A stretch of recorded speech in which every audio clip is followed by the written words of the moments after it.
అందరికీ నమస్కారం. నా ఛానల్ మొట్టమొదటిసారి చూస్తుంటే దయచేసి సబ్స్క్రైబ్ చేసుకోండి.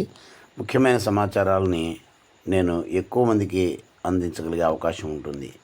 సరే, ఈనాడు మన కళ్యాణ కార్తికేయ సంతాన సుబ్రహ్మణ్యేశ్వర సహిత శ్రీమద్ అభీష్టగణపతి పంచాయతన దేవాలయంలో శనిత్రయోదశి ప్రదోషకాల వ్రతాన్ని పురస్కరించుకొని ప్రదోషకాలంలో శ్రీ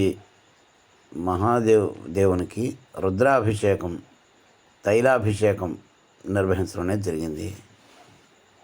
రుద్ర తైలాభిషేకం, రుద్రునికి శని త్రయోదశి నాడు చేసే తైలాభిషేకం వలన శనీశ్వరుడికి సంబంధించిన గోచార గ్రహచారాల్లో ఉన్న జన్మ లగ్నాత్తు లేక జన్మరాశివశాత్తు లగ్న, ద్వితీయ, అర్ధాష్టమ అంటే చతుర్థ, అష్టమ, వ్యయస్థాన సంచార దోషాలన్నీ కూడా తొలగిపోతాయి. అలాగే శని మహాదశలో వచ్చే దోషాలు కూడా తొలగిపోయి శనీశ్వరుడి యొక్క సంపూర్ణ అనుగ్రహం లభిస్తుంది. ఈ సందర్భంగా శనీశ్వరునికి యథాశక్తి యాజుష మూలమంత్రానుష్ఠాన జపం చేసి తదనంతరం రుద్రాభిషేకం తైలంతో రుద్రాభిషేకం నిర్వహించడం అనేది జరిగింది.